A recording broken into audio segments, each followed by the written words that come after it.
स्वागत है आप सभी लोगों का। इस वीडियो में हम डिस्कस करने वाले हैं जीपीएससी के पेपर पैटर्न को। बहुत सारे लोगों के मन में ये सवाल होता है कि जीपीएससी अपने सिलेबस को फॉलो करती है कि नहीं करती है। जो एक्सपर्ट्स होते हैं जब उनको क्वेश्चन बनाने के लिए कहा जाता है तो क्या उनको सिलेबस दिया जाता है? अगर दिया जाता है तो जो क्वेश्चन आउट ऑफ सिलेबस हो जाते हैं उनका रीज़न क्या है? न्यूमेरिकल जो क्वेश्चंस होते हैं उनके वेटेज कितना होते हैं, कितने न्यूमेरिकल या फिर कितने थ्योरेटिकल क्वेश्चन पूछे जाते हैं? क्या जीपीएससी नए क्वेश्चंस बनाती है या फिर वो भी कहीं से क्वेश्चन टीपते हैं? क्वेश्चन का लेवल कैसे डिसाइड करती है जीपीएससी? है जो एक्सपर्ट्स होता है उसको क्या इंस्ट्रक्शन दिया जाता है कि आप क्वेश्चन के लेवल किस टाइप से सेट करोगे? इन सारे क्वेश्चंस को हम वन बाय वन करके डिस्कस करेंगे। हम यहाँ पे क्यों अकेले डिस्कस कर रहे हैं? मैंने आपसे कहा था कि हम बेसिकली जो जीपीएससी का पेपर सेट करता है उसके साथ डिस्कस करेंगे इन सारे क्वेश्चंस को। बट हुआ क्या, अगर मैं फ्रेंकली आपके साथ शेयर करूँ तो बहुत सारे एक्सपर्ट्स को मैंने कॉन्टैक्ट किया।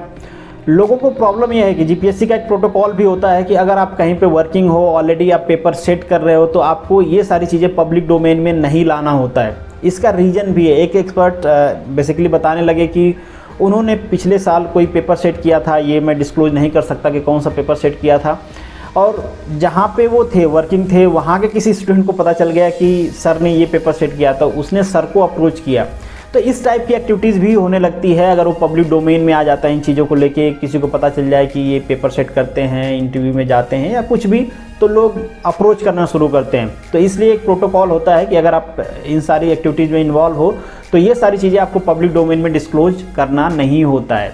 तो ऑन द कैमरा वो बात करने के लिए तैयार नहीं होते हैं, बट ऑफ द कैमरा जो चीज़ें मुझे मिली हैं, जो मुझे कंक्लूजन लगा, वो सारी चीज़ें मैं आपके साथ वन बाय वन करके शेयर करूंगा। तो चलिए शुरू करते हैं। Before starting the lecture, this is the humble request to all of you, follow Manu academy on the different platform. अगर आपको इन वीडियो के पीडीएफ चाहिए तो आप मुझे टेलीग्राम पे ज्वाइन कर सकते हैं। आप मुझे इंस्टाग्राम और फेसबुक पे भी फॉलो कर सकते हैं। अगर आप मुझसे पर्सनली जुड़ना चाहते हैं तो आप मेरे ट्विटर और इंस्टाग्राम की आईडी को फॉलो कर सकते हैं। अब फर्स्ट क्वेश्चन हमारा यही होता है कि क्या जीपीएससी है वो सिलेबस को फॉलो करते हैं? तो डेफिनेटली एक्सपर्ट, सारे एक्सपर्ट्स का अराउंड टू अराउंड यही कहना था कि जो जीपीएससी होती है जब उनके पास पेपर आता है कोई भी पेपर सेट करने के लिए, तो उसके साथ साथ उस एग्ज़ाम का सिलेबस भी उनके पास आता है। तो आपके मन में ये सवाल आएगा कि जो सिलेबस से बाहर के क्वेश्चंस आ जाते हैं वो क्यों आते हैं? ये सवाल मैंने भी कई लोगों से पूछा। तो जो उनका कंक्लूजन था, कहने का मतलब ये था कि बहुत बार सिलेबस ऐसा होता है कि वो वेल डिफाइंड नहीं होता है। बहुत बार चीज़ें ऐसे मेंशन होती हैं कि एग्जैक्टली पता नहीं चलता है कि इस सिलेबस में क्या क्या चीज़ें इंक्लूड हैं। जैसे एग्जांपल के लिए कह दीजिए तो थर्मोडायनेमिक साइकिल मेंशन है आपके आरटीओ क्लास 3 में। तो अब थर्मोडायनेमिक साइकिल काफ़ी एक ब्रॉड टॉपिक है जिसमें पावर प्रोडक्शन की साइकिल भी आती हैं, पावर जनरेशन की, रेफ्रिजरेशन की साइकिल भी आती हैं। ये सारे उनके एप्लीकेशन हैं, बट वहाँ पे कुछ भी मेंशन नहीं है कि आपको कौन सी साइकिल पढ़ना है। बस यही मेंशन है कि आपको थर्मोडायनेमिक साइकिल पढ़ने हैं। तो अब यहाँ पे एक्सपर्ट के विजडम के ऊपर डिपेंड करता है और क्वेश्चन के लेवल के ऊपर डिपेंड करता है। अगर क्लास 3 का है तो एक्सपर्ट भी ट्राई करते हैं कि जो बहुत ही रेगुलर साइकिल्स हैं जो फ्रिक्वेंटली यूज होती हैं उन्हीं से क्वेश्चन पूछा जाए। अगर हायर लेवल का है तो हायर लेवल में जाते हैं। बट जब कभी भी ऐसा होता है कि सिलेबस वेल डिफाइंड नहीं है, उस समय एक्सपर्ट के ऊपर डिपेंड करता है कि वो किस टाइप के क्वेश्चंस डालते हैं। अब दूसरा क्वेश्चन यहाँ पे आता है कि जो न्यूमेरिकल है या थ्योरेटिकल क्वेश्चंस हैं उनके वेटेज क्या डिफाइन किया जाता है सीबीएसई के थ्रू? देखिए, फ्रैंकली स्पीकिंग इसका कोई वेटेज डिफाइन नहीं किया जाता है। कभी भी एक्सपर्ट को ये नहीं कहा जाता है कि आपको थ्योरेटिकल क्वेश्चन डालने हैं या फिर आपको न्यूमेरिकल क्वेश्चन डालने हैं। हाँ, ये जरूर कहा जाता है जैसे कि पेपर का जो भी पैटर्न है ये उनको बता दिया जाता है कि देखिए पेपर में इतने क्वेश्चंस हैं, टोटल इतने आवर का पेपर है, कैलसी अलाउ नहीं। ये सारे जो इंस्ट्रक्शंस होते हैं ऑलरेडी जो जीपीएससी के एक्सपर्ट्स हैं जो पेपर सेट करते हैं, जीपीएससी उनको बता देती है कि आपको जब पेपर सेट करना है तो ये सारी बातें आपके दिमाग में रहनी चाहिए। तो न्यूमेरिकल ऐसा नहीं डालना है कि आप वो कैलसी के बिना सॉल्व ना हो पाए।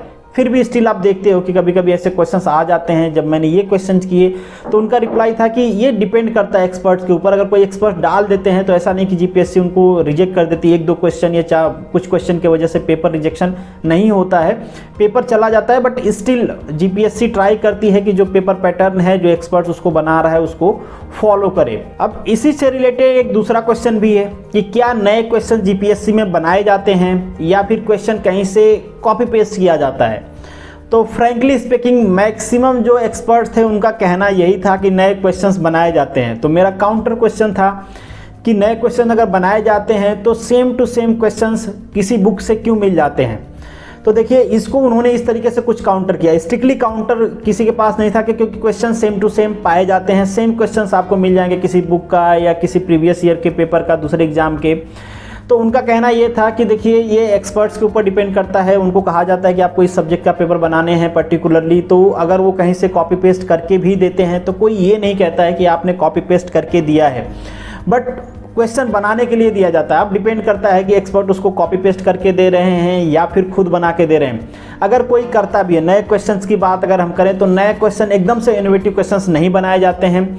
उनका कहना था कि अगर कोई करता भी है तो बस क्वेश्चन की लैंग्वेज वो चेंज कर देते हैं, क्वेश्चन सिमिलर रहता है उसकी लैंग्वेज चेंज कर देते हैं, इससे ज़्यादा कुछ नए क्वेश्चन बनने की प्रॉबिलिटी नहीं होती। तो आपको बहुत ज़्यादा डीप में जाने की जरूरत नहीं कि गेट की तरह इनोवेटिव क्वेश्चंस आ जाएंगे या फिर एकदम हाई लेवल के क्वेश्चंस आ जाएंगे।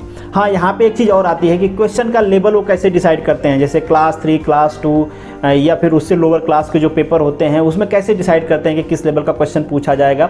तो डेफिनेटली जैसे कि मैंने आपको पहले कहा कि उनको पूरा पैटर्न बताया जाता है, जिनको भी पेपर सेट करने के लिए भेजा जाता है उनको पूरा पैटर्न जीपीएससी के पेपर का बताया जाता है कि किस लेवल का पेपर है, किस पोस्ट के लिए ये पेपर निकाला जा रहा है, कितना टाइम ड्यूरेशन है, वहाँ पे कैल्सी अलाउ है या नहीं अलाउ है और किस लेवल तक क्वेश्चन उनको रखना है। तो ये उनको ऑलरेडी बता दिया जाता है। वो भी ट्राई करते हैं कि उस लेवल को वो क्रॉस ना करें। तो भी आप देखते होंगे कि कभी कभी क्वेश्चन में वेरिएशंस होते हैं, बट डेफिनेटली ये सारे प्रोटोकॉल उनको भी फॉलो करने होते हैं। तो क्या यहाँ पे एक क्वेश्चन और उठता है कि क्या इसका क्रॉस चेकिंग नहीं होती है कि क्या जो एक्सपर्ट्स पेपर बना के दे देते हैं वो पेपर सीधा पब्लिश कर दिया जाता है। देखिए क्रॉस चेकिंग होती है, बट ये चेक नहीं किया जाता है कि क्वेश्चन का लेवल बहुत ज़्यादा टफ है, इसको निकालना है, इसको डालना है, इस टाइप की क्रॉस चेकिंग नहीं होती है। अब हमारा जो नेक्स्ट क्वेश्चन है यहाँ पे कि वेटेज कैसे डिफाइंड होता है, जो सब्जेक्ट वाइज वेटेज होते हैं वो कैसे डिफाइन होते हैं कि किस सब्जेक्ट से कितने क्वेश्चंस पूछे जाएंगे। तो इसको दो तरीके से समझते हैं। अब कोई लोअर लेवल का पेपर है, सपोज करिए आईटीआई का पेपर है और वहाँ पे आईटीआई रेफ्रिजरेशन में, ऑटोमोबाइल में या फिर मैन्युफैक्चरिंग में इस टाइप के पेपर होते हैं वहाँ पे। तो इस टाइप के पेपर को हो सकता है कि कोई एक ही एक्सपर्ट पूरा पेपर सेट किया हो। तो उस टाइम पे एक्सपर्ट के ऊपर डिपेंड करता है कि वो चाहे प्रोडक्शन का पेपर सेट कर रहा हो या फिर रेफ्रिजरेशन का कर रहा हो, तो उसके ऊपर डिपेंड करता है कि वो किस टॉपिक के कितने क्वेश्चन सेट करते हैं। दोबारा अगर दूसरे तरीके से इसको देखें कि मान लीजिए कोई मैकेनिकल का पेपर है जहाँ पे पूरा मैकेनिकल सब्जेक्ट्स आने वाले हैं, तो वहाँ पे एक्सपर्ट से क्वेश्चंस मंगाए जाते हैं और जीपीएससी सेट करती है कि कितने क्वेश्चंस कहाँ से पूछे जाएंगे। हाँ, इसका कोई क्लियर कट डिवीजन नहीं है, ऐसा नहीं है। सपोज करिए अगर हम एग्जांपल लें कि मैकेनिकल को 3 पार्ट में अगर हम डिवाइड कर दें कि ये थर्मल पोर्शन है, ये डिजाइन पोर्शन है, ये प्रोडक्शन पोर्शन है, तो हम ऐसा बिल्कुल नहीं कह सकते कि 33% का एक परसेंटेज बना के सेट किया जाएगा पेपर। ऐसा कुछ नहीं होता है, वेरिएशन होता है। कोई 20% है, कोई 40% है, कोई 50%, इस तरीके से वेरिएशन हो सकते हैं।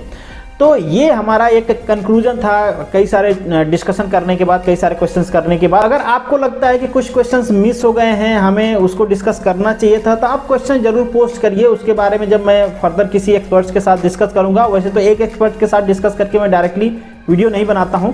कुछ एक्सपर्ट्स के पास अगर हम डिस्कस करते हैं, सबका अपना अपना ओपिनियन होता है, सबका अपना अपना ऑब्जर्वेशन होता है, एक्सपीरियंस होता है, उस बेसिस पे एक कंक्लूड वीडियो में बना दूंगा। तो चलिए मिलेंगे नेक्स्ट वीडियो में किसी। All the best, good luck.